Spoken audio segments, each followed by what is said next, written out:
apologize. There's going to be a 5-minute delay, at least on Patreon, if you're accessing this link through Patreon, because I procrastinated, and you have to set it for a time at least 5 minutes in the future. So you will be able. Why is that square? That's weird. So you will be able to access the link via Patreon at 4:05. But I will get started. For those of you who are here right now with me. I'm moving my laptop as if like that's the thing that's filming me, and it's not. It's this camera. Okay, so that is not okay. I'm spooky today, and actually I wanted to show you this dress that has been on my Amazon wishlist for a long time, because it's one of the more expensive things. But somebody named Jane recently got it for me, and thank you, Jane. This is perfect. I love this dress. Look at this dress. Look at this. Look at that shit. It just got tangled up in my thing. Okay. I love it. And the detail here is very pretty. It's got like a corseted back. It's all fluffy tulle. And there's like this like little like skirt thing here. I quite love it. It's very gothy. And that this coupled with the tulle cloak that Joe got me looks phenomenal. And is very spooky. So today I am dressed spookily because we're gonna do spooky stuff. Because I know it's not Halloween, even though I would love for it to be Halloween at this point. It's my favorite holiday. The reason I am doing spooky stuff, and the reason that I am currently fixated on spooky stuff at this moment, is because we are going on a spooky road tour in about a week. Yes. I think I told you guys about this maybe in January when I was planning everything. But we are going on a road trip, my mom and I. We're going to start because she's also into the spooky stuff too. She's actually an ordained Wiccan priestess, a witch. And I actually was also initiated into the craft at a young age. I think I was 12 when I took the year in a day class. I don't practice, and I can't say that I ever really did practice as a child. I just thought it was really neat, and I would tag along with my mom every time she went to like the spring festivals or the fall festivals, Beltane and Samhain. And I've always been fascinated with the paranormal. Now, I am probably an atheist, either agnostic or atheist. I don't practice any religion, and I am very skeptical. For as much as I'm fascinated with like the paranormal, I am very skeptical. In fact, several experiences, which in retrospect today I cannot explain in terms of modern science. At the time I was experiencing them, I just was like, this is how it is. This is how it's supposed to be. I don't know. This is not weird. It's scary, but it's not weird. It's almost like I don't know, seeing like a mountain lion while you're out hiking. Fucking scary, but not weird or out of the ordinary. That mountain lion is supposed to be there. So I thought it would be neat to share some of these experiences with you guys. And if some of you guys are coming over from TikTok, I did a TikTok live where I put all this makeup together. Some of this will be a repeat of what you already heard, except for the one story that I did not have time to tell on TikTok. And it is, in fact, the one story that I have submitted to a paranormal podcast called, I'll share it with you. I have been listening to this podcast like nonstop for the past week. It is so good. It's called Unexplained Encounters. And a lot of, so what he does is the host narrates stories that are submitted to him from people all over the world. Excuse me. And I mean, he is a phenomenal narrator. It's almost like you're listening to an audiobook. He's very, very good at what he does. And the stories that he chooses are all very well written stories. In fact, when I went to post my own story, there were like rules. They're like, you have to proper pronunciation or punctuation, grammar. Like you can't just vomit onto a page and submit it to me. Like it has to be well written. And I imagine he probably edits the stories prior to narrating them on his podcast. But I submitted a particular story that I did not get around to telling people about on TikTok, and which I will be saving for the last because it is actually my most recent experience, even though it happened 4 years ago now. It's a long time ago. So we're gonna, hey David, hey Saint Brett, how are you? I thought I was the only one who could see that box. I'm not sure why the box is there. I don't know why it's doing that. And now it's face tracking my little turtle, or it was. Okay, it's not anymore, but it was. That was funny. Okay, so we're gonna start, and I don't know how to get rid of the box. I don't know, and for whatever reason now it's tracking this thing. I have no idea. So it's gonna stay there.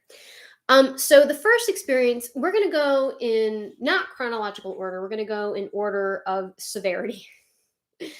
So this requires a bit of background about my childhood home, which is still there and where my parents still live. And actually, bear with me, my mom invited me to dinner and I have to respond to her, otherwise she will go without us.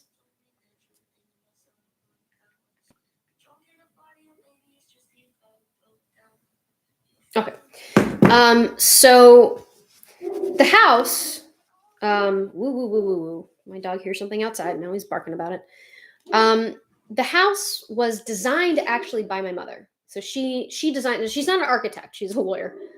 She just designs houses in her spare time, and she happened to design this particular house. And they had it constructed back in the late '80s. So they basically paid 3 raspberries and a nickel for the land and then for the house at that time. It's a big house. It's she designed it to look like an old Victorian house. So it's got like the 3 gables in the front, a big front porch, high ass ceilings, wood floors throughout. It's a 2-story house. There are 1, 2, 3 bedrooms on the second floor and 2 baths. The master bedroom is towards the rear of the house on the second floor, and it's connected to the master bathroom. Right next to the master bedroom is a bedroom where my brother used to live. And then there's a hallway where you can overlook the stairwell. And then at the end of that hallway is another bathroom, which was my sister and I's bedroom or bathroom, and then another bedroom, which was my sister and I's bedroom. And then down the hall from that bedroom, that way towards the rear of the house, was a study. So and they like floor to ceiling bookshelves. Very, very well appointed house. It's a very nice house. So my sister and I used to live in the bedroom on the second floor. On the bottom floor, you had, when you walked in, the first thing you see is the staircase. There's a big chandelier up on the ceiling. There's a huge like bay window right across from the chandelier. And then to either side of you, there's like what used to be the piano room. So we had a piano in there because we would, as children, we were made to take piano lessons. I loved it. I love playing piano. I don't play it anymore, but I do have like an electric piano, and every now and then I'll dabble in it. But then on the other side was a formal dining room, and then in front of you is a big living area, and then the kitchen. And then living area, and then to the left of the living area was another bathroom and a guest bedroom. That guest bedroom used my grandmother on my father's side would oftentimes come and live with us to take care of us while my parents were working when we were very young. She passed away when I was in the 5th grade. And even to this day, we still have the furniture in there that used to be my grandmother's furniture. And there we still have some of her clothing. So very small Cuban woman, she'd wear muumuus around the house and like fancy little slippers. And for the longest time, we had her little slippers and her little muumuus in the drawer where she left them, even after she had passed. So when my sister went to high school, she wanted to move away from me. She did not want to be in the same room with me. She didn't want to share a room with me. She wanted her own room. So she asked my parents if she could move down, and they said, of course. So she moved down into the guest bedroom, and she stayed there for a number of years. And then for whatever reason, she decided, I don't want to be there anymore. I want to move back upstairs. But you, Jelioso, cannot live in this room with me anymore. So you have to move downstairs. And I was like, okay. So I did. I obliged. I moved downstairs. And that is where I lived for the majority of my high school years, was in the downstairs guest bedroom. Now, the downstairs guest bedroom had one window, and then it had a pair of French doors that led out into the back patio. The piece of it was like a bed, and then a huge dresser, and then it had a huge like trifold mirror on it. And then like a nightstand. That was the furniture.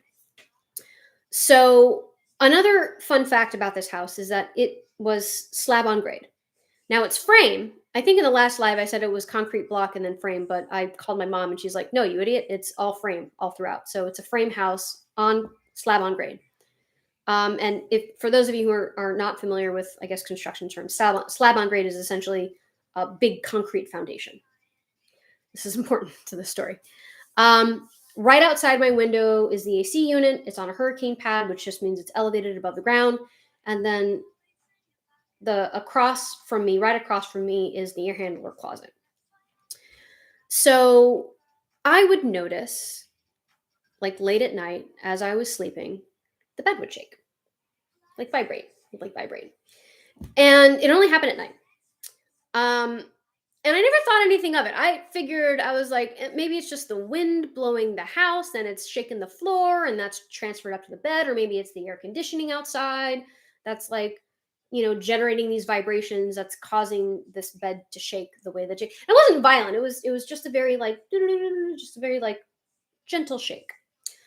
And so I didn't think anything. So I never told my mom about it or my parents or anything about it, until I forgot what we were talking about. We must have been talking about like houses or construction or something. My dad's a construction lawyer, so that was, yes, we would talk about construction often around the dinner table. And I remember mentioning, I was like, yeah, oh, we were talking about like how gigantic buildings can like sway in the breeze. And it's very unsettling to see it and to experience it. And I said, my bed shakes. My bed shakes when the wind blows. My mom's like, what? I said, yeah, my bed shakes. She's like, you're what? And so I described it. I was like, yeah, it's just like a little vibration. I said, it's probably just the wind blowing the house and it's transferring up to me. She's like, honey, this house is slab on grade. The wind is not gonna, like, she's like, maybe upstairs, but the bed's not gonna do this if the wind is blowing upstairs. But your bed is on a concrete slab. Your bed's not shaking because the wind's blowing. So I was like, then it's probably the AC or something, right? She's like, no, that's not how physics works. The AC can't shake your bed. The AC is not going to shake the concrete slab and then shake your bed. That's fucking weird. She's like, when does this happen? Does it happen during the day? I said, no, it only happens at night. Like, she's like, every night? I said, I don't know, like a couple times a week. She's like, honey, that's not normal. That's weird. And I said, well, there's got to be an explanation, right? So she, being an ordained Wiccan priestess, is like, yeah, there's something in there that's shaking your bed. I was like, oh, okay. And my dad was like, big eye roll. But also he was unable to explain why the bed was shaking. He was just like, fuck it. So my mom did a cleansing of that room, and the bed didn't shake after that. So that was the first very like mild kind of experience that I had as a child. And again, like, it didn't, like, after she told me that, I wasn't freaked out. I was just like, well, all right, well, it's probably something else. It's probably some other logical explanation. I haven't figured out how a bed can shake on a slab on grade house, by the way, yet. So if anybody has any suggestions, like, feel free, put them in the comments below. And I'll try and keep up with the comments as I'm telling you guys these stories. Oh, hey, Inverted Phoenix. No, you're good. You're not late. Come in and leave whenever you guys want. Yeah, the bed vibrates. I don't fucking know why. It's stuff or something. Okay, so that was like the first experience. And the second experience, and I was in high school. The second experience, and kind of elevated in severity, was I was in middle school or maybe elementary school. And so the bathroom that was my sister and I's bathroom is, so when you walk in through the door and you look to your right, and there's the sinks, and then there's a big mirror that spans the length of that wall. And then behind you is kind of like a little inset, and then there's a floor to ceiling mirror, so that you have a mirror in front of you and a mirror in back of you. And then there's a second door. It's a sliding wood door that separated the sinks from the toilet and the shower. So that was how the bathroom was set up. And as a stupid child, I don't know if you guys are familiar with Bloody Mary, that game. You basically go into a dark, it's usually a bathroom because the bathroom is where the mirrors are, and you say that name 3 times. and after you do something bad, it's supposed to happen. Well, like an idiot, I did that. I closed myself, and I don't know what prompted me to do it. I was just like, I'm gonna try something stupid. So I went into the bathroom, closed the main door, closed the sliding door, and it is pitch black. There is no light coming in. I mean, there's some light coming in from the crack of the door, but otherwise it is mostly pitch black. And so I said the name 3 times, and I was just like, yeah, there's nothing fucking happened. And then as I'm reaching for the door handle to exit the bathroom, the sliding door does this. Fucking like shakes violently. None of that little like gentle vibrating that I was talking about on the bed. No, this fucking violently shaking. The window was closed. There was nothing else going on, and nothing else was shaking, just the door. It was the fear of God, and I ran out of there so fast, and it took me so long to like go back into that bathroom and use that bathroom. I just used the downstairs bathroom or mom and dad's bathroom after that. Ultimately, time makes everything kind of a little less intense. So obviously, I was able to go in there. You know, 2 seconds.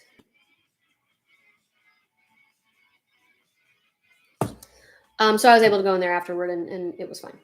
And I did not tell my mother, by the way, until way later on. I was like, hey, so remember when he told us never to do like Ouija in the house or like stupid shit like invoking spirits? I did that when I was in middle school or something. She's like, what did you do? I said, I did the Bloody Mary thing. And she's like, and what happened? And I told her, and she's like, Jesus Christ. She's like, that's why your sister's seeing lizard people in the library. It's another story for another day. Probably better told by my big sister. But suffice it to say, she saw something creepy in the library and did not study there anymore after that. So that was my second experience. That was interesting.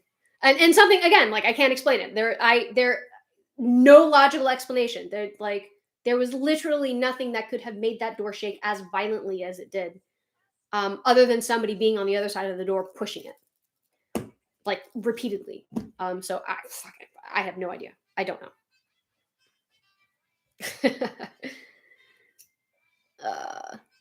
Okay, so second experience. So the third,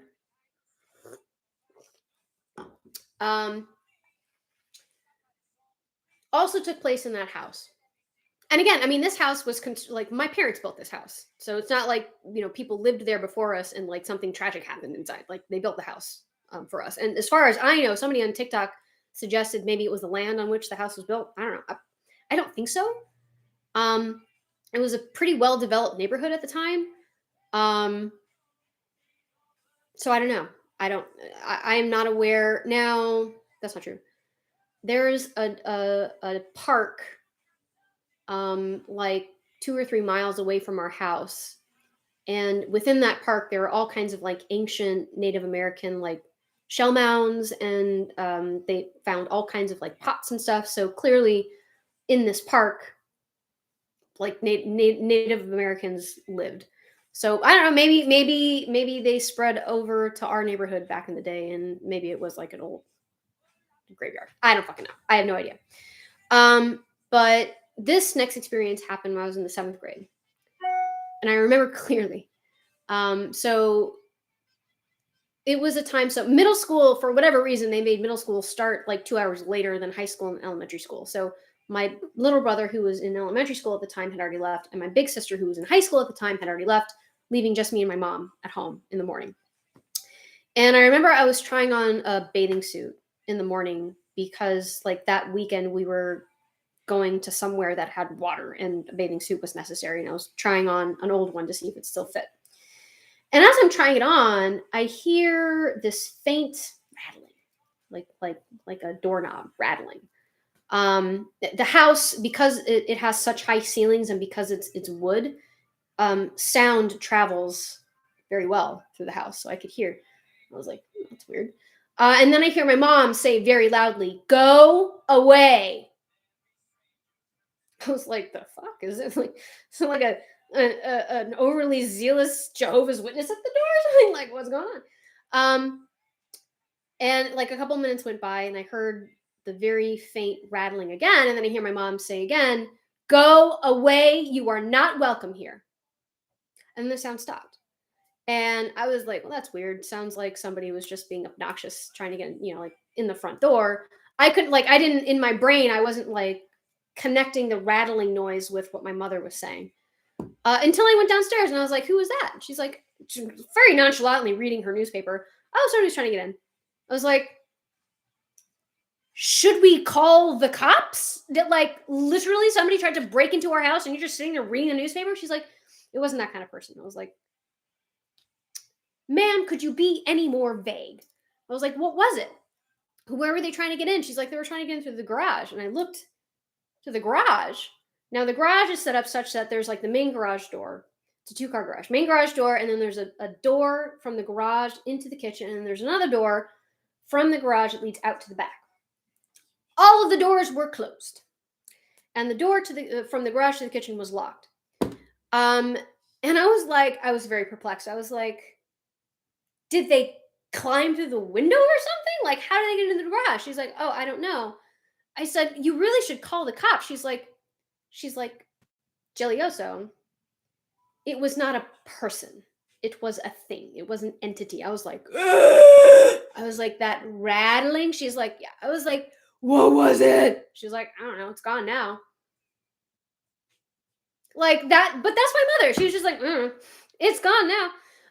Also, I did not go into the garage alone in the dark for a long time after that happened. So I think that was the last weird experience I had in that house. I did have, so in tagging along with my mom and her coven to these like Samhain and Beltane festivals, I did see some stuff there too. And one particular experience stands out in my mind. It was odd, and again, could not explain it. So let me just try and catch up with the comment here. Oh my gosh, Saints of Red. I agree with that. You guys are hilarious.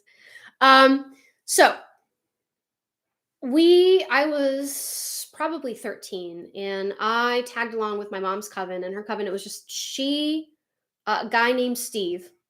We called him Steve the Bear because I mean, he was huge and kind of fat and he kind of looked like a bear and he gave the best hugs. Steve the Bear. And Peggy, who she's sadly passed away a couple years ago. Peggy was kind of somber, kind of serious. She was not playful, really. She was very kind, but she just was very serious. Steve, very playful, trickster, like chaotic energy. Like that's Steve.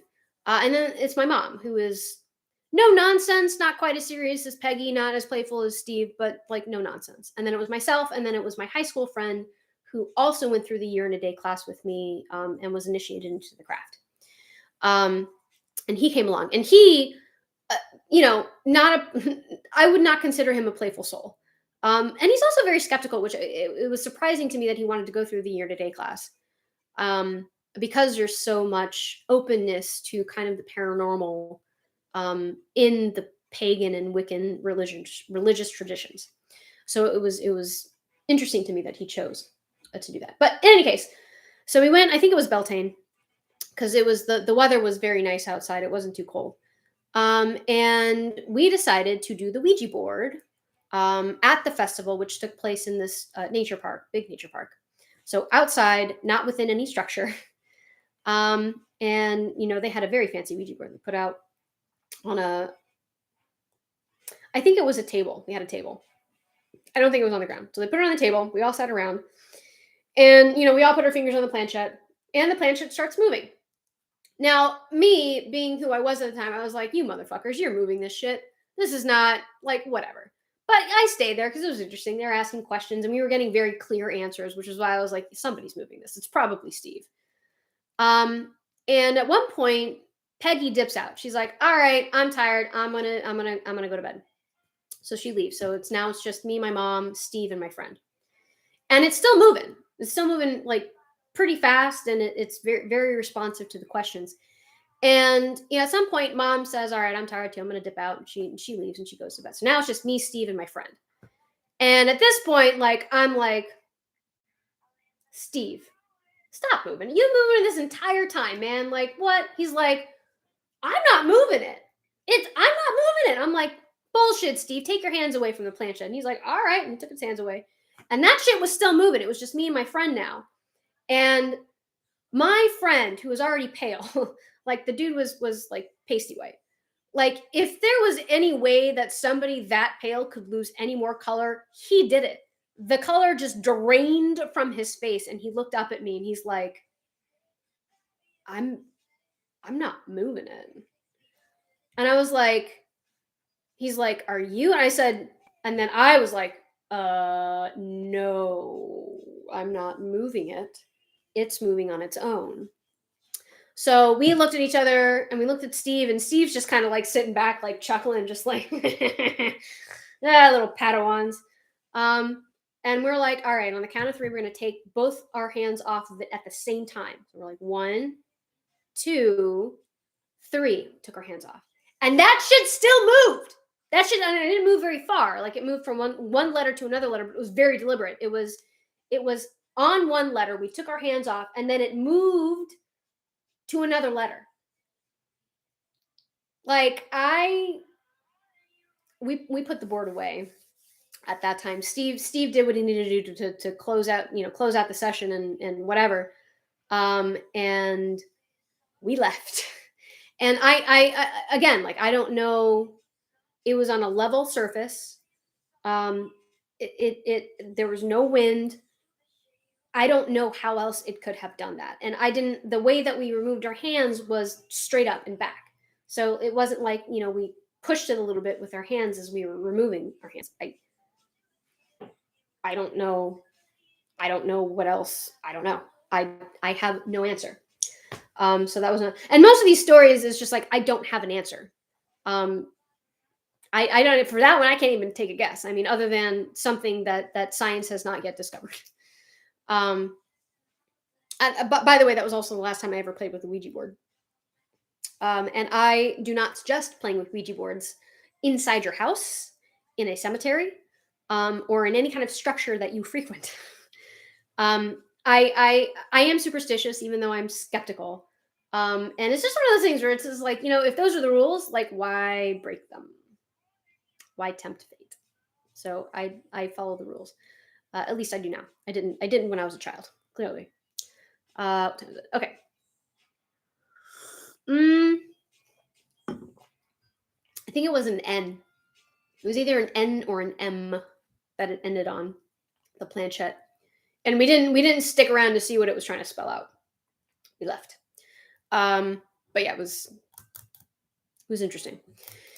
Now it's 4:30. I probably have to get. Well, we need to see what time they want to do dinner. I think they want to do 6. So 6. So I have to be out of here by maybe I'll go to dinner like this. Who knows? So I have to be out of here by like 5:30. Okay, so the more recent experience took place in my old house, and it was our first house that we purchased ever, and it was beautiful, so charming. I love that house. I still love that house. It's a great house.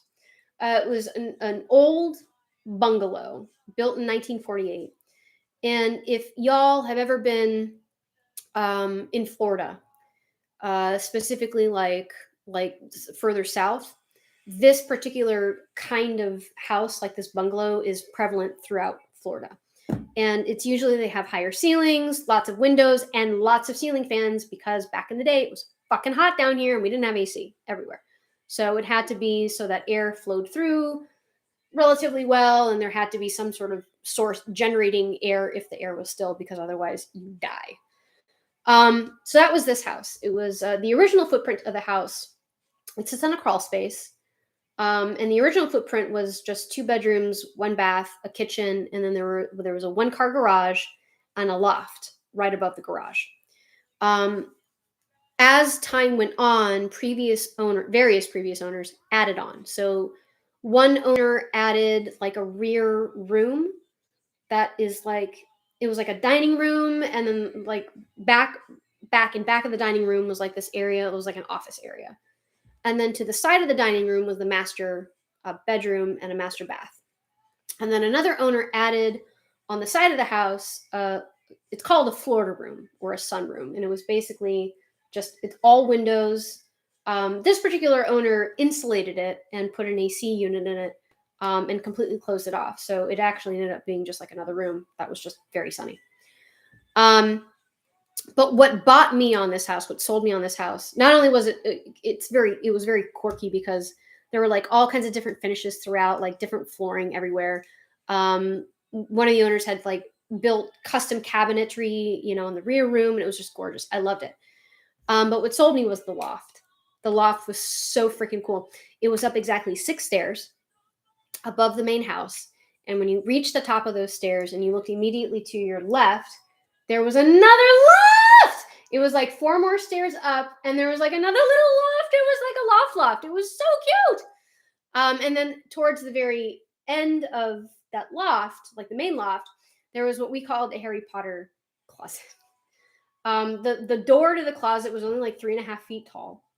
And then when you opened it was like a bifold door, like very small bifold door. You opened it and you looked inside, and there was nothing in there to indicate it was a closet. Like there was no shelving, there was no like bar to like hang stuff. It was just a room, a very narrow, short room. Like I feel you could probably fit one twin bed in there, but you couldn't lay on it because you would have hit the ceiling. I loved that room. I'd snuggle away in that room and like read. It was my little reading room. But my favorite room was the loft. That was my favorite room. It was much smaller. It was like half the size of the main loft, and it was sequestered away kind of behind this little wall. And there was only one window in the loft. So when you went into the loft, it was almost completely dark because no light reached it. So what we did was we hauled this like oversized beanbag. And when I say oversized, this thing was probably the size, like fully spread out, of a queen mattress. It was huge. So when we like stuffed it up into this tiny little room, it was really high. So if you sat on it, you could reach up and touch the ceiling. So we put the beanbag in there, and then at the end of the room, we put like a little like 32-inch flat screen TV. That was my room. It was supposed to be my husband's game room, but I kind of took it over, and it was now my like reading room / like I just go up there to get away from the world. Because there was a door, you could close the door, and it had its own AC unit, so it was also the coolest room in the house. I loved it. And when we bought the house, we painted the loft like a dark purple, like an eggplant purple color, and then we decorated it with all kinds of like floor rugs and pillows and carved furniture and like oddities like taxidermy bugs and like tiny animal skulls, like the oddities, like Victorian style oddities. So it was like we wanted to make it like a cool, magical kind of a room, and I think we succeeded in doing so. So anyway, I would go up to the loft, to be alone. Sometimes if my husband was snoring too loud at night, he'd wake me up, and I'd go up into the loft and snooze there. And it was very comfy because like the bean bag was not filled with beans. It was filled with like this microfiber substance. So like you sit on it, and then you just kind of sink into just like comfort. It was wonderful. So one night in particular, I woke up. And I don't remember if it was because my husband was snoring or not. I just woke up. And by the way, like it is oftentimes where I'll just wake up at 2 or 3 in the morning and I just cannot get back to sleep. So I'll do like a workout or something. And once I do the workout and take a shower, I fall right back asleep. And that has been a habit on and off over the course of 10 years or something. So I don't remember this particular night if something woke me up or if I just woke up. But I woke up and I knew that I wasn't going to get back to sleep. If I didn't do something or whatever. So, and I didn't want to wake my husband up. So I woke up, I left the master bedroom, and I made my way to the loft. And we have 2 cats. I'm sure you guys know, Haley and Denny. They are sisters. And then we've got a big black German Shepherd named Loki. And they were all snoozing when I came out. So I was very carefully kind of padding over to the loft. I walked up the stairs, closed the door, made sure to close the door. It's important. Because Haley, my cat, one of my cats, is obnoxiously affectionate. It's adorable, but I mean, like, she has zero respect for personal space. So, like, she will often, instead of like lying next to you, she wants to be on top of you. And if you let her in while you are sleeping, she will literally lay her cat body on your head, and she drools. I love that cat, but she drools. So this particular night, I was like, I do not want to wake up with a cat on my head and drool on my face. So I'm going to close this door, and I did it very deliberately. And it was a regular door. It has a little latch. It closes, so it's not like the wind is going to push it open, or a very dogged cat is going to try be able to get in. So I went up. I'd closed the door, and I'm settling down into the beanbag, and I'm laying on my side with my back to the entrance and my face to the wall. And I doze off. And like maybe an hour, maybe two goes by. This was like 2 or 3 in the morning, I think. And I feel my cat patting her way, like, walking, like cats do, I suppose, on soft things. But I feel her walking by my head, and then I feel her kind of lay down. And the first thought I had was, God damn it, I thought I'd close that door. But I was so comfortable, and I was so tired.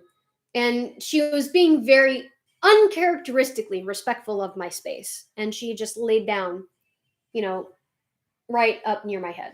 So I was like, I mean, she's being respectful, and I like her company. She's such a sweet little girl. I'll leave, I'm not going to kick her out. And I remember thinking, why is she not purring? Because that cat is a goddamn motorboat. Like, she just sits next to us and she just starts purring. So I thought it was odd, first of all, that she wasn't on my head, and second of all, that she wasn't purring. But I was half asleep and didn't care and too tired. So I was like, that's weird, but okay. And another like 30, 40 minutes passes, and I'm kind of dozing off. I'm in that like half asleep, half awake kind of, zone. And I feel like somebody came into the room. Like, I didn't hear anything, but I felt somebody was there. And I know that sounds like super like cheesy and corny and like not believable, but I mean, y'all can feel if somebody's staring at you, right? Like, without having to look at somebody who's staring at you. That's just a thing. Everybody does it. Animals do it too. Animals can feel if we're staring at them. It's just a thing. It's weird. I don't know how to explain it. I am also a very light sleeper, so I am very sensitive to sounds, to touch, and to light. And at like 30, 40 minutes after my cat came in, I felt somebody in the room. And I wasn't freaked out. I was like, oh, it's probably just my husband, who's probably woke up and I wasn't there next to him, and now he's looking for me, which is fine. So, I'm kind of sitting there like this, and I very, very, very slightly crack my eyes open so I can see. I didn't want to open them up all the way. Because one, I didn't want my husband to feel bad that he woke me up. And two, I did not want to interact with anybody, because if I did, then I would have been up for the rest of the night. So I was just very just making sure who was there. And when I did this, I saw the silhouette. Now the end of the beanbag is right at the entrance to the loft. And there's a window kind of offset a little bit. So this person was silhouetted by the soft glow that was coming in from this window from the streetlight outside. So I could see very clearly the shape of a head and shoulders. So it looked like somebody was just kneeling at the end of the beanbag, watching. Because the head was in such it was not profiled. It was just like straight up, like straight ahead. And like, again, I'm not freaking out, because I'm like, okay, well, the beanbag is like a deep blue color. I am wearing dark clothing, and my blanket is dark, and I'm very small, and this is a very large beanbag, so it's probably very difficult to see if there's actually a person here. So it didn't freak me out, because I was like, oh, he's probably just like really trying hard to see if I'm there or not, without trying to wake me up. My husband is not the kind of person that's going to like reach over and like tap on me because he's going to wake me up. So it felt like a minute. It was probably less than a minute, but it felt like a minute that I was just like this, staring at this silhouette, just like staring at me. And eventually I was like, I'm going back to sleep. And I just went back to sleep. And the presence, the feeling of somebody there left shortly thereafter. So in the morning, it must have been like 6:30 or something. It was the sun hadn't fully risen yet, but it was that kind of soft, like sunrise kind of a light. And I remember I still had my eyes closed and I reached over to pet Haley and she wasn't there. But again, not freaked out. I was like, she either must have left at some point in the night or maybe my husband took her, when he came up to check on me. So it wasn't a big deal. So I walk down the stairs and I find that the door to the loft is fully closed. Which again, like, I'm not freaked out. Probably when my husband came to check on me, he very quietly closed the door. He walks around the house like a goddamn ninja, that man. Like, I don't understand how he is able to not make a noise, like a sound, when he moves around the house, but that's who he is. And that includes like opening, closing doors, walking, like anything. He's just so super quiet. So I was like, it's not weird that I did not hear the door open and close when he came in and when he left. So I walked downstairs and the two cats are kind of snuggling with each other on the couch. The dog is completely asleep. I think I may have woken him and he gave me like two lazy thumps of his tail to acknowledge my presence and then he went back to sleep. And I kind of cracked the door open to the master bedroom and my husband is there fast asleep. That dude is dead to the world. Like I could probably jump on the bed and he wouldn't wake up. So I was like, it didn't feel very long ago that he came and checked on me, but my sense of time when I'm in that state, when I'm like half asleep, half awake, is all fucked up, So I was like, then it must have been way earlier than what I thought it was that he came in to check on me. So fast forward a couple hours later, we're both awake and sitting at the dining room table eating our breakfast. And I was like, hey, did you come in earlier this morning to the loft and take Haley away? And he looks at me, he's like, no. And I said, are you sure? Like I could have sworn that she came in and that you came in later to check on me. He's like, no, I've been in that room since we went to bed last night. So I was like, okay. But I chalked it up. I was like, I must have been like lucid dreaming or dreaming. I just remember being very deliberate when I cracked my eyes. I remember being deliberate. Like I remember being fully awake and cognizant and deliberately like looking to see if somebody was there and seeing it. So I don't know.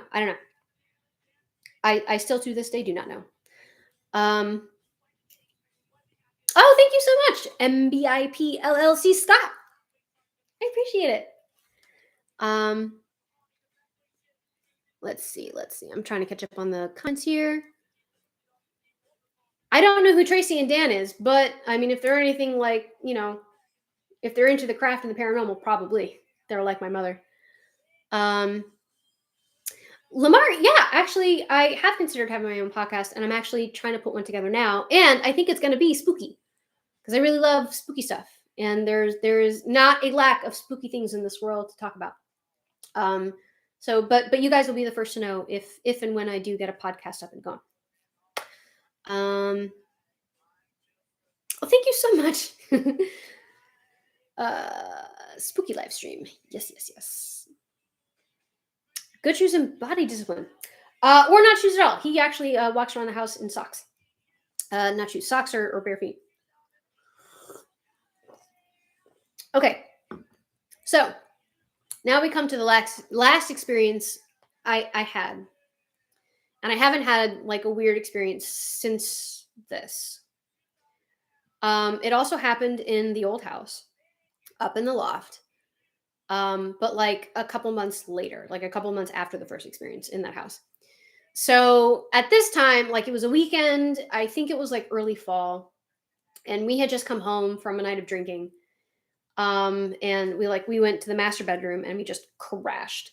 And my husband, he snores, not really bad, but like when he has been drinking, the man sounds like a chainsaw riding a motorcycle next to a freight train.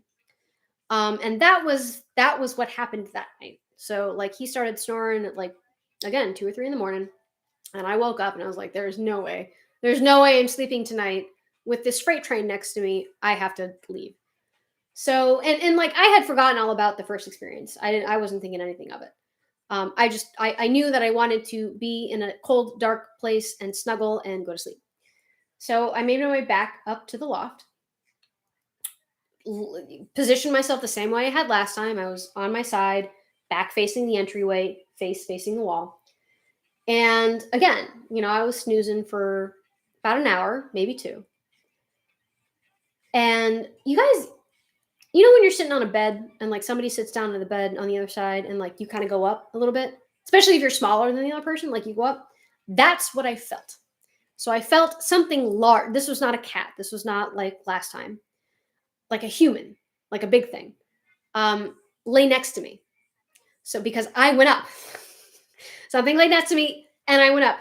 And I knew immediately. First of all, I fucking shot up. Like I was completely awake. And I knew it wasn't my husband because if it were, he wouldn't have just laid down and just done nothing. He would have probably reached over and touched me. First of all, to make sure that I was there. And second of all, to like say hi. That did not happen.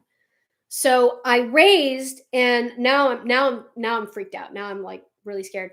And I need to premise this by saying I have never experienced sleep paralysis ever. I've never experienced night terrors. I'm by and large a pretty peaceful sleeper once I do get to sleep. When I tell you that I could not move, I could move my eyes. I could blink. I could not move my mouth. I could not move a finger. I could not move a toe. I could move nothing. And as I'm laying there, realizing now that I cannot move, I start to go up and down as if whatever's next to me is switching positions, or almost as if the beanbag is breathing. And I cannot stress this enough. I was fully and completely awake. I was lucid. I was cognizant. I understood what was happening, and I did not like what was happening. It was very scary. So I am struggling with every fiber of my being to move something. My neck, my head, an arm, something. I'm struggling for what seemed to be several minutes, but I'm sure it was not that long. And finally, the fucking beanbag is moving this entire time, and it is terrifying. It was terrifying. And as I'm like struggling, and again, like I had never experienced sleep paralysis before, which I assume is what this was. And that was scary enough because like you don't have control of your body. You can't move your body. You can't move to get away. You can't move to look at it. You can't do anything except lay there. And finally, after what seemed like several minutes, I was able to just kind of very, very, very slightly move my head so that I could kind of like strain with my eyes to see over my shoulder.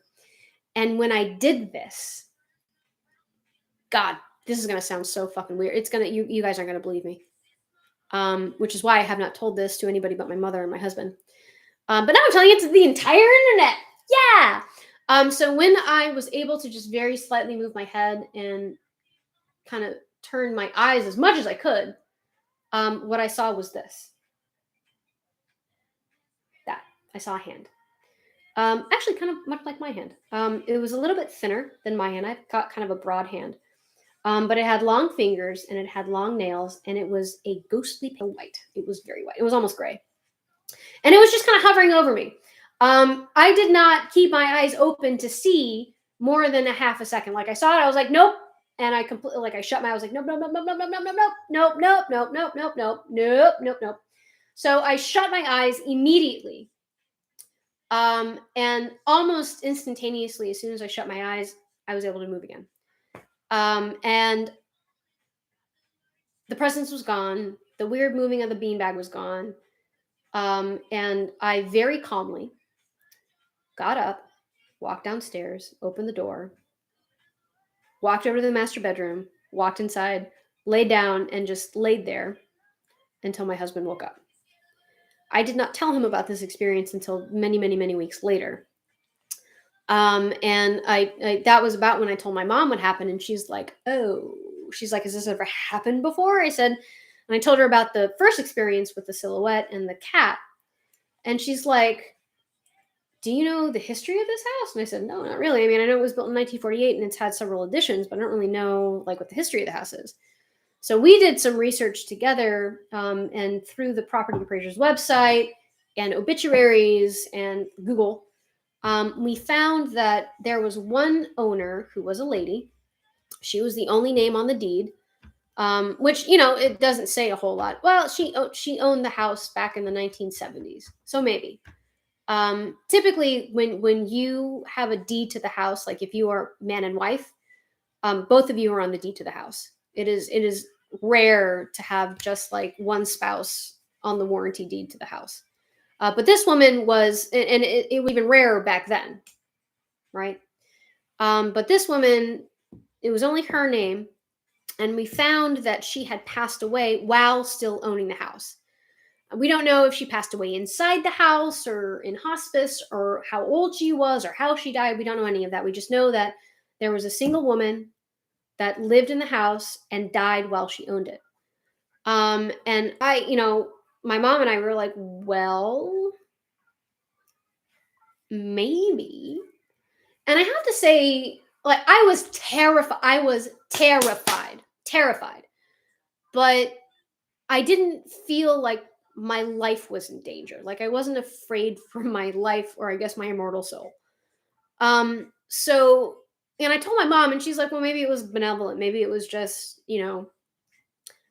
an old owner being curious. And, the way the hand was relaxed. It wasn't like, it didn't look like it was coming to grab me. It didn't look like it was trying to hurt me or claw me. It was just like relaxed. It was like reaching over me, almost as if it was curious, if a hand can be curious. But suffice it to say, I no longer, after that happened, I did not go back up to the loft at night. And here's the other thing. So the cats were kind of an important part of the story, because I understand that cats and dogs and other animals tend to be more attuned to things that we as humans don't see or perceive. And cats in particular, according to my mother, cats in particular are supposed to be very like guardians. They're supposed to be like spirit guardians. I don't know. That's why you see witches with black cats. Cats are more attuned to that kind of thing. So, but my cats never had any issue going up into the loft. They loved the loft. They'd hang out there all the time and just lounge up there. So I guess, I mean, if there was a spirit up there, it wasn't malicious because it didn't bother the cats. And those were the only two experiences I had. Like nothing else happened throughout the house. That's not true. One other thing did happen, but let me catch up on the comments.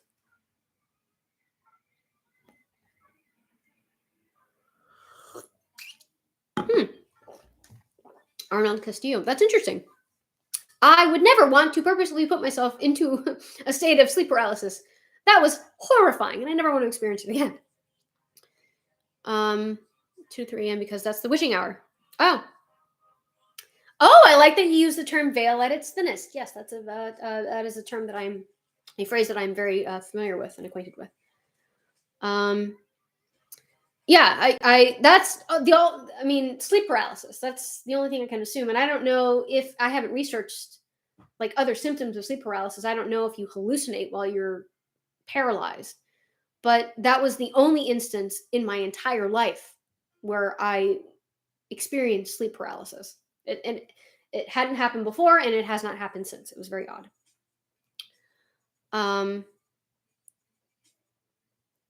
I do know, and I don't know how to turn it off. I'm sorry. I have no idea how to turn it off. Wake up. No, it didn't say anything. It was just a hand. I would love to do a paranormal investigation. In fact, on the week that I am on vacation, I was thinking of ways to do a live. I think I can do a YouTube live on my phone, which would be great because then I could take you guys along. We're going to do a bunch of haunted tours. So maybe you guys will enjoy that. I have no audio. Oh, I'm not sure why. It seems like everybody else can hear me okay. Yeah, maybe she wants contact. Yeah, I don't know. I don't know what it was. I don't know if it was my own mind. I don't know if it was something not my mind, something other. I have no idea. That's the thing. Like I don't want to presume that it's something because I don't have an explanation for it. I don't know. I do know that I was very awake. I was lucid, and I could not move, and I saw a hand. That shouldn't have been there. It was not my hand because I couldn't move, and it didn't look like my hand. So who knows? Um, Yeah, cats. Yeah, I agree with you, MBIP. I think cats are more attuned. Um, Perhaps Mr. Enigma. I'm not. She. It didn't. I wasn't. I didn't get like an evil feeling from it. It was very unsettling and disturbing because I had never experienced something like it. But I also didn't get like a nice comforting feeling from it. You know what I mean? I think it was just kind of like curious. Again, if it was not my own imagination. Stiff at last. It's fucking amazing. I love that. Hey, Sailing Coco Pelli. Yeah, talking to hand. But yeah, so that was the last and I think scariest experience that I have had. I have not had any experiences since then. You know, we moved from that house. I now live in a new construction home. Has no history except us. We're the original owners. And I've just not had any other experiences.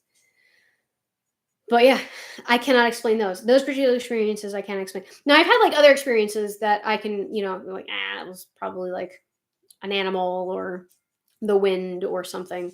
But those experiences in particular, I have yet to find an explanation. Not to say that there's not one out there that is perfectly logical and reasonable. I just have not found it yet.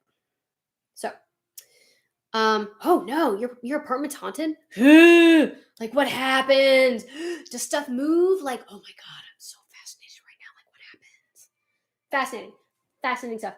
Um, I told you guys about the podcast that I submitted my story to, and I've actually been listening to it like nonstop for the past week. And they have been focusing primarily on, of late, cryptids. Cryptids are essentially monsters. So, like skinwalkers, wendigos, Jersey Devil, Mothman, black-eyed children, that kind of thing. Specifically, skinwalkers. It's been focusing on, and apparently, you're really not supposed to say that word. And I'm probably being disrespectful when I do, but I am superstitious, but not like terribly so. So I'm gonna say the word. Um, and apparently they like to frequent heavily wooded areas, so like the Appalachian Mountain Range, or the desert, like New Mexico. They report having seen lots of skinwalkers. And this particular podcast, the like I said, the narrator basically just narrates stories that are submitted from people around the states and the world. And there are an amazing amount of stories about skinwalker sightings, and they are fucking terrifying. Terrifying. If they do in fact exist, terrifying. Terrifying.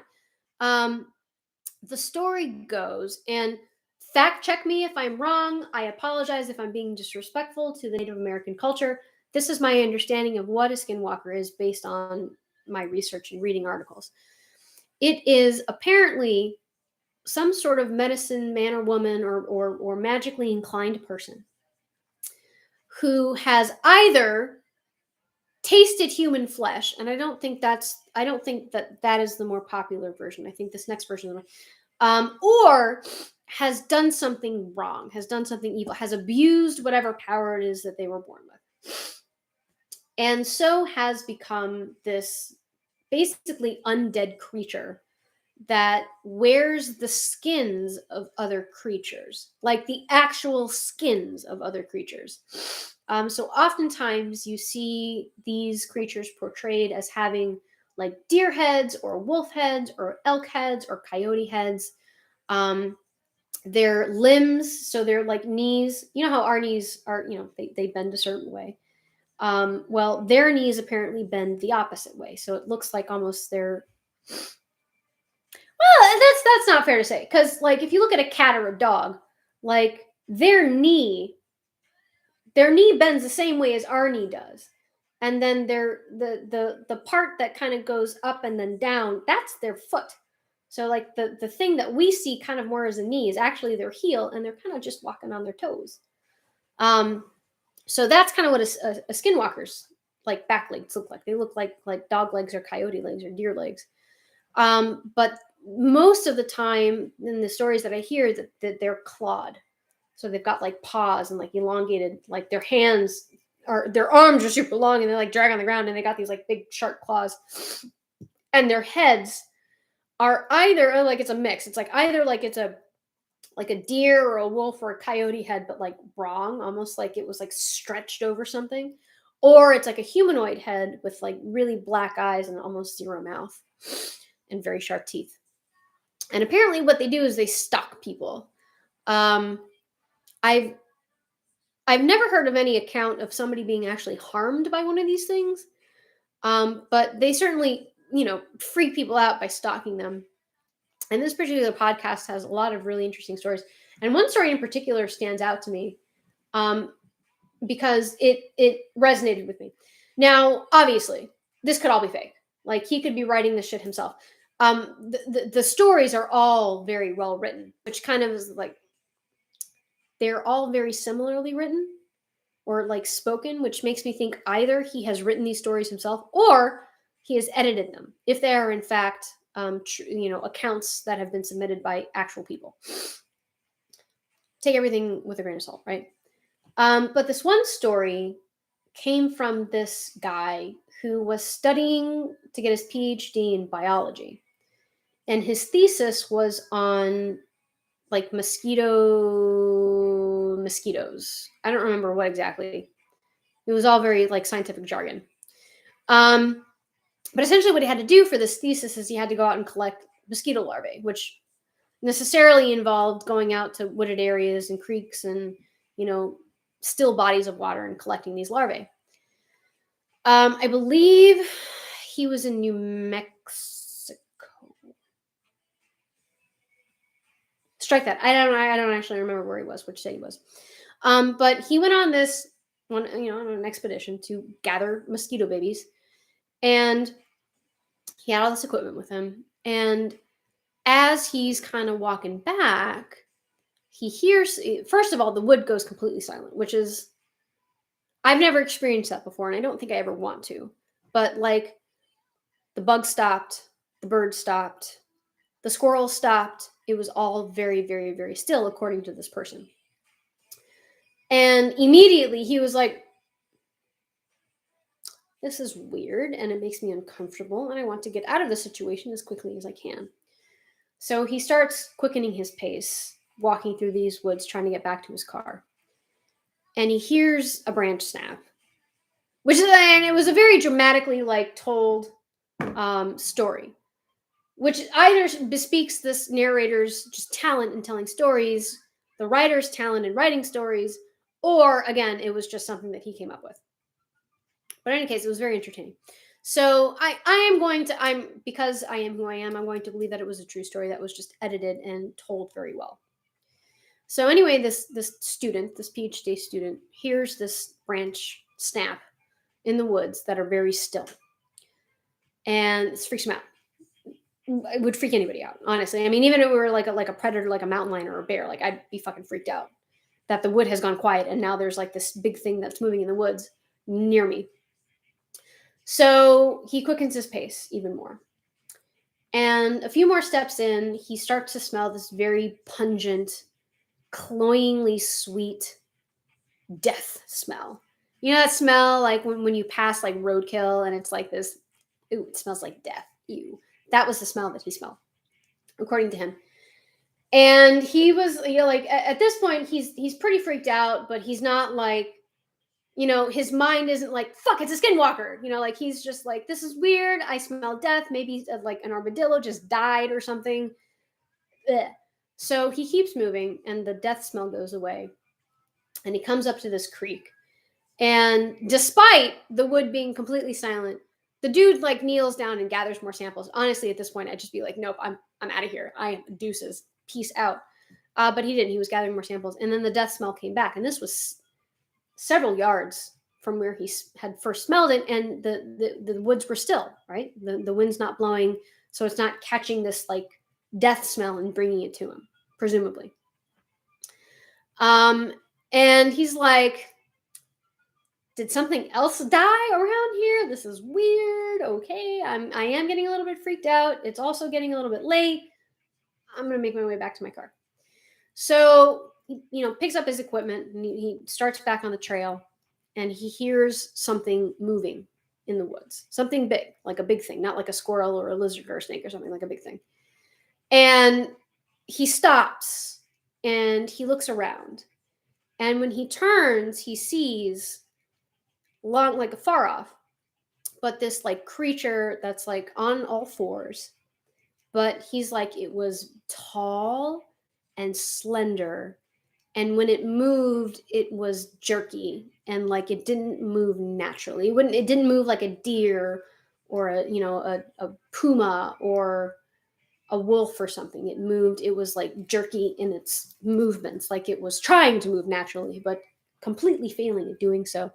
And he said it was like a gray color, and it had what looked like the head of a deer, but he said it was off. It was kind of like the neck was kind of crooked, and like the eyes were too big, and it was way too skinny, and the limbs were way too long. And he was staring at it, and was just trying to figure it out, and then it like started to come towards him. And so at this point he was like, oh, nope, nope. So he books it, fucking books it. And this thing starts to chase him. And it stalked him until he got to a clearing, and came across like a park ranger, according to him. Again, this is not my story. This is somebody else's story. So the guy comes across like a park ranger in this clearing, who's just doing his rounds. And I'm sure the guy was probably like pale white because he was so afraid. And the park ranger's like, hey man, is everything okay? And he told him, he's like, I just saw this thing. It was weird. And he described what it looked like. And the park ranger apparently was just like, get in the car. Do not look into the trees. Get in the car now. And the ranger essentially drove him to where the parking lot was. And in the car, like while he was in the car with the ranger, he was trying to get more information. He was like, what, why are you reacting this way? What was the thing? And the ranger just like looked straight ahead, and he's like, don't worry about it. We're fine now. It was nothing. It was nothing. And then he just kept saying it was nothing. It was nothing. And he wouldn't say what it was. He wouldn't acknowledge, that it was weird or anything. And he didn't even, according to this person, he didn't even say, it could have just been a bear, could have been a wolf, could have been a coyote or whatever. So, and that's when the story ended. The guy got, back to campus safely, and he does not go into the woods alone anymore. But I thought it was a very well told story and very well written story. And there are lots of stories that are like this. And, being who I am and doing what I do, I'm an attorney. I deal in evidence and facts and logic and reason. Like that is my currency in my profession. And part of that evidence sometimes are witness statements. And witness statements, admittedly, are the least reliable evidence, because humans are the only things that can lie, right? Like, so bloodstains can't lie, torn shingles can't lie, times of days can't lie, but humans can lie. So witness statements are the least reliable. However, when you have a number of different witnesses describing the same thing in different areas, right? That has more weight, because now you have the concept of objectivity, right? So you not only have it coming from like the one person that you're interested in, but now you have it coming from like a bunch of disinterested, objective people who are saying, yeah, I fucking saw that. So in my mind, like, you've got all these accounts, and of course they could all be falsified. Of course they could all be falsified. I mean, you tell crazy stories like that, you're going to get attention, and people love attention. But at the same time, like, I don't know. I don't think that they necessarily should be discounted, right? I don't think that they should just be like, these are all liars and they're all just trying to get attention. Like that to me sounds unreasonable, especially when you look like, and I've done the thing where like I'll read accounts and I'll do research into the background of the person that told the account. And oftentimes, like, they're just normal fucking people who don't believe in paranormal shit. They're just living their lives and they see something weird that they've never seen before, right? And they report it. So in my mind, it's like, I mean, that's not something that should just be, discounted. But that's just me. That's just this is coming from somebody who's fascinated with the paranormal and cryptids and things that are, that science hasn't yet explained. All right, let me try and catch up with these comments. All right.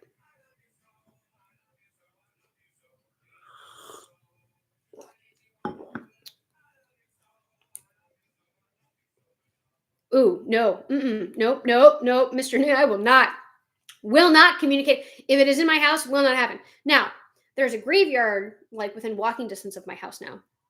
And oftentimes I've thought about just taking like a nighttime stroll in the graveyard. Why? I don't know. I'm a masochist. I like to freak myself out. But maybe we'll do something there. Who knows? Not a Ouija board. Not supposed to do Ouija board in cemeteries. Yes, MBIP LLC Scott. I did see that photograph of a skinwalker, and that has since been debunked. That was actually taken from a movie about skinwalkers, but that has actually since been debunked. Ooh, Zool. I love it. Only Zool. I haven't seen the movie in a long time. It is time to rewatch that movie. Ghostbusters, by the way, the original one. Zool. I love that. And there's I think that I have kind of come to the realization that maybe something out there exists, but it's probably nothing to be afraid of. And if you just kind of see it in terms of, oh, it's just part of our natural world, like a sunny day or a butterfly or a cat or something, it's not as scary. And I think that's probably why my mom was never freaked out by it. She was just like, yeah, it's just that's how it is. It's fine. You're not going to hurt us. It's fine. Oh, thank you so much, Abel. Daniel Nixon. Yes, eating of human flesh are Wendigo, and I think also skinwalkers. Oh wait, no, you mean like how they turn into Wendigo? You're probably right. I automatically assume that I'm wrong in what I say, so you are probably correct. Although I think that the two are very similar in how they look and like how they become what they are. It was very kind of you, Abel. No, Mr. I believe you. I mean, like you just heard like 4 ridiculous stories come out of my mouth. Like I believe you.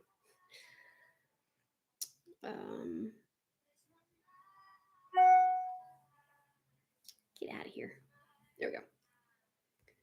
So MBIP LLC says Navajo culture and skinwalker. I'm not going to try and pronounce that word. Is a type of harmful witch who has the ability to turn into, possess, or disguise themselves as those things. Yes, that is correct. That is correct. Wendigo. Ooh, jeez. In folklore of some northern Algonquin peoples, a cannibalistic giant, a person who has been transformed into a monster by the consumption of human flesh. Yes, also true. Now, are the two? I like in hearing these stories and these accounts. There are lots of similarities between the two, but I could be completely wrong, and you probably know more about it than I do.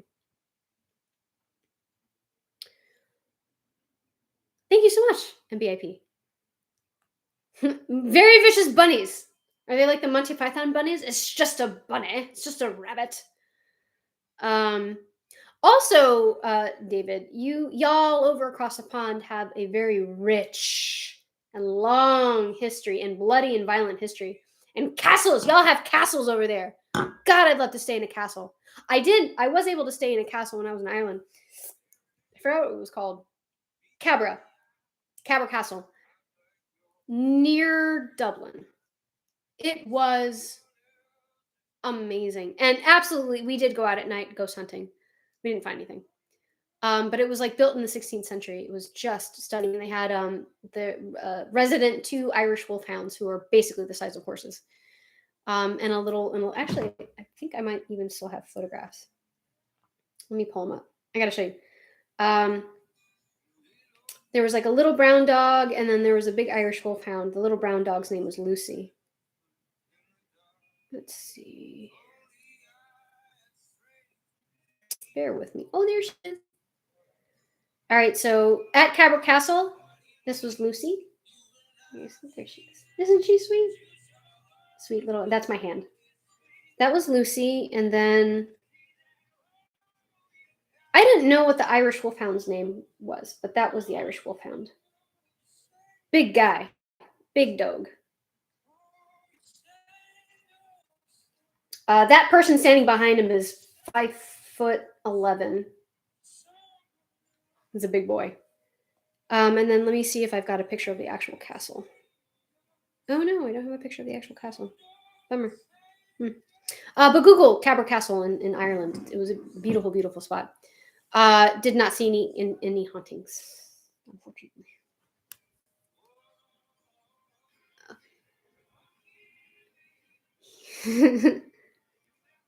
Bunnies. Michael H., you're probably right. I probably don't want to know what our government has experimented on. I mean, recently they're like, oh yeah, by the way, aliens exist. I mean, but it is a pretty absurd thing to think that we are alone in the universe. Like in as expansive as the universe is, like it's pretty stupid to think we're the only intelligent life in the universe. So aliens make sense to me. The paranormal, like ghosties and like cryptids, make less sense, but nevertheless, it's just not something that we've like given a lot of time and money to, because people automatically are just like, no, that's bullshit. We're not going to put money into researching something that's literally bullshit. Why our culture has designated it, why Western culture has designated, the paranormal as bullshit, I don't know. But to me, there have been so many accounts that it seems worthwhile to at least put some money into investigating it for reasons. Cryptids, like I said, I don't know if I said it in this one. I think I said it during the TikTok live, but like we know more about the galaxy than we know about our own oceans. So it's not unreasonable to me to think that we probably also don't know a whole lot about some of the expansive forests that we have here in this country. America, I mean, one of the things I love about this country is the fact that we have preserved a lot of the natural, like forests and stuff. Like we've not allowed it to be farmed away. And I'll tell you something. When we went to Ireland, there's this place called an old growth forest. And we were like, oh, that's so cool. We got to go. It must be like a fairy forest or something. It's going to be really cool in Ireland. What? And we went, and it looked like North Carolina. Like it looked like the Smoky Mountain Range. Everything, I mean, it looked like home. Well, I mean, I don't live in North Carolina, but I mean, I've been to North Carolina a number of times, and it looked like North Carolina.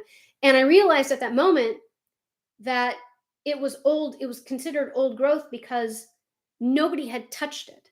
And I realized, oh shit, that's the same over in America. Nobody has touched these forests since their creation. So we have acres and acres and hundreds of thousands of acres of old growth forest in our country that I imagine have not all been fully investigated. And I think even if they have been, I mean, if you're talking about like a monster, if you're talking about a creature that is semi-intelligent and doesn't want to be found, that creature's not going to be found, right? So I don't know. To me, there's like lots of room out there for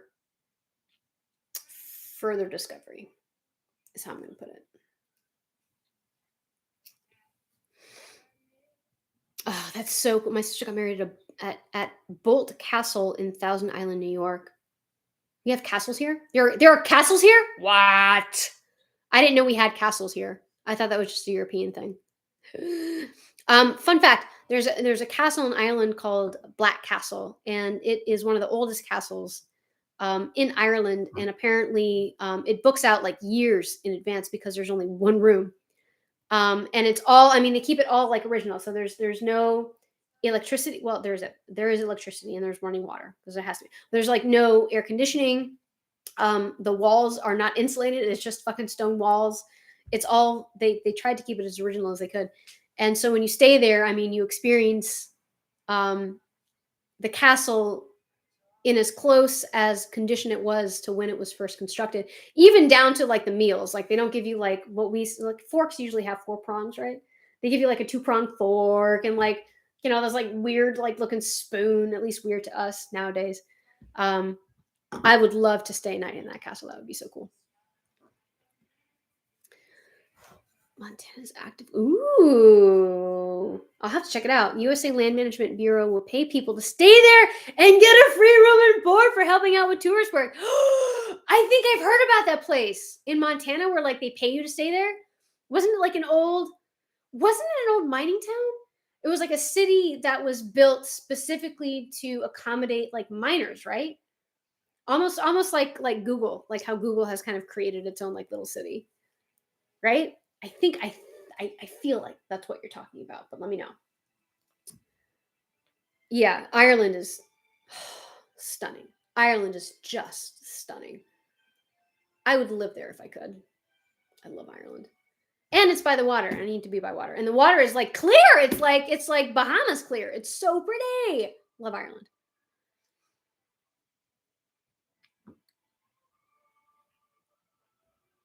Proton packs and I love it.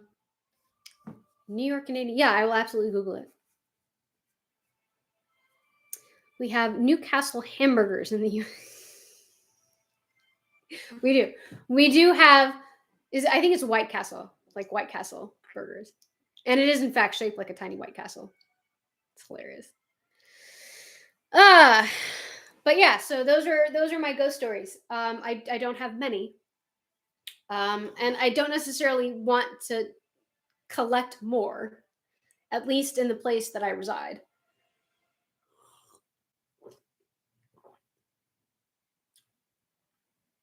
There's a thing in my drink. I'm trying to figure out what it is. It's not a bug. As long as it's not a bug, I'm fine. But I would like to experience like something, you know. And maybe I will. Maybe I will. Maybe if I'm, maybe when I'm in St. Augustine or Savannah or Charleston, I'll see something. I will be bringing that camera along because I hear that these digital cameras over and above like a phone camera are actually really good to catch things on. Might actually also buy a spirit box. Oh wow. I will absolutely. I will look up all of these castles. I am castle core. That's me. I am not cottage core. I am castle core. Put me in a castle and I'm happy. I don't want to get drunk. I got you guys. Holy shit. So yesterday was an extremely busy day. I had running all these errands and so I had breakfast, but I didn't eat all my breakfast. And I didn't even finish all my coffee. And then just the rest of the day I was running around, so I didn't eat lunch. And we were doing role playing. So part of the stuff that I was doing was getting ready for people coming over to our house. And so I was getting a bunch of food and snacks ready.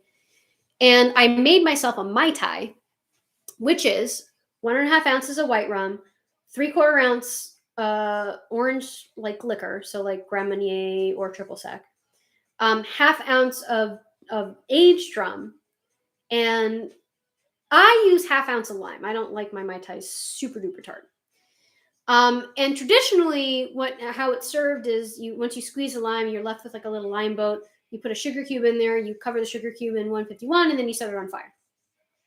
Well, I was feeling particularly squirrely last night, so I did a 151 floater. And by floater, I mean a whole ass 1/2 ounce of 151 on top. And that one drink got me shit faced. I am convinced that I did not make myself another drink. And I asked people, I was like, did I make myself more than that one drink? They're like, no, you just got really hammered off of that one drink, which had lots of alcohol in it, and including like 151 proof, 151 rum.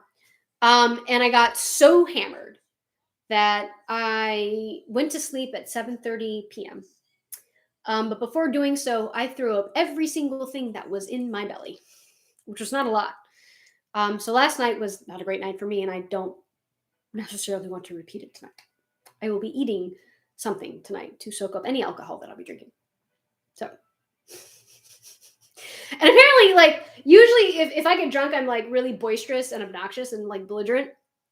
But last night, apparently, I was just like really like half linen and like just couldn't walk. And like that is when you know that I am gone. Like belligerent, I'm still mostly cognizant. Like I won't black out. Like I'll remember what happened and be very apologetic for it.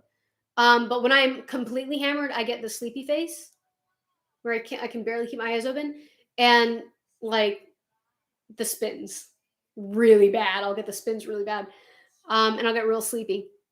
And that's how I was apparently last night after having that one Mai Tai. And I'm pretty sure it was just because I hadn't eaten the correct foods, one, and two, the enough of the correct foods. You have to have carbs in your tummy, and you got to have like fat and protein to soak that shit up. And I had none of that. I like ate. I had made a blistered shishito peppers, which by the way are delicious, and I was eating those. Not eating like the other stuff that had been set out, including like wings and like sandwiches and shit like that. Why, I don't know. And it was not enough, and I got fucking twisted, and it was unpleasant. Yeah, unpleasant. All right, see you later, Rebel. Thank you so much for joining us. 10 out of 10 or 0 out of 10. Would not recommend. Would not recommend. And I felt like I woke up this morning, I was still really queasy. I was like, fuck. Because I went to sleep at 7:30. I woke up at 2:30 in the morning. Went downstairs, got myself a gigantic like tumbler full of water, and I just like downed the entire thing. And usually that helps. Like usually, like if I do that, you know, I wake up in the morning and I feel just fine, right as rain. This morning was not the case. This morning I woke up and I was like, I still had the spins. I was still nauseous. Didn't have a headache. But once I mowed the front and the back lawn this morning, and it is hot as balls outside and like 1,000% humidity. So I'm pretty sure I sweat whatever alcohol I had left in my system out while I was doing that. And I feel better now. Better enough to have another cocktail. In moderation this time, and I have had stuff to eat. So hopefully tonight will not be a repeat of last night. Did I get up and show you guys this dress? I feel like I did. But if I didn't, I'm going to get up and show you again because this is a great dress. It's an awesome dress. And I recently took a bunch of pictures with this dress on. Okay. What? It is fluffy. It's mostly tulle. It's got this like little privacy skirt. And the sleeves are tulle and fluffy. And the bodice is very pretty. It's got these very pretty like little details on it. And the back is, not all the way laced up. But it's a corset back. And this had been on my Amazon wish list for a while because it was pretty expensive. But somebody named Jane bought it for me recently. And I sent her a thank you note. So thank you, Jane, if you're watching. Thank you so much. This is a beautiful dress and I love it. And it goes very well with this. Joe got me this. And I don't think Joe's on the live tonight or today, but it is a cloak. It's like a tulle cloak. Yeah. So if I put it on over the dress, I am. Oh, put it on backwards one. Bear with me. Where are you? Come to me. And if I put it on, I am all witchified. I'm witchified. See? And I do this big cool hood. See? I love it. Oh, and before I log off, because I gotta start getting ready for dinner. Actually, fuck it, I'm gonna wear this to dinner. Fuck it. Oh shit, but I gotta leave like soon. But I wanted to show you, oh dear. That wedding dress that I showed you that one time, I dyed it pink. This is more pink than what I had envisioned. I wanted more of like a blush color, but I like it. I think it turned out nice. So there it is. So now what I need to do is I need to figure out how to bustle this so that I'm not dragging this gigantic train on the ground. But that will be a project for another day. All right. There we go. And with that, my friends, I gotta get out of here because I gotta get to dinner with the folks. But thank you guys so much for joining me. It's always such a pleasure to have you guys, and you guys are always so engaged, and it's so much fun to have you guys comment and tell me your own stories. I love it. I love it. I love my Sundays with you guys. You guys are awesome. And I actually somebody on TikTok recommended doing a podcast, and I am way ahead of him because I'd love to do a podcast. I had thought about it a few months ago, and it sparked back up when I was listening to this podcast. And I think that if I do, it's going to be like a spooky podcast because I love the spook. The spook is cool. But sure as shit, you guys are going to be the first to know if and when that happens. And yeah, next Sunday I will be in St. Augustine. So if I do a live, and I'm not sure if I'm going to be able to, but if I do, it will be in St. Augustine. So hopefully you guys will get to see some of the city, and it's a beautiful city. And if not alive, then I certainly will take photographs and I'll take videos, and I will post them either to Patreon or to Instagram so you guys can see them there. And then the following weekend, I think I will be home at that point. So I'll do the regularly scheduled live on June like 24th or something. I think is the next Saturday or Sunday. But yeah, so I'll have hopefully some cool stories to have coming back from vacation, and I will hopefully see you guys next Sunday. If not next Sunday, then the Sunday after. All right, guys, have a wonderful rest of your weekend. I love you, and I'll see you soon.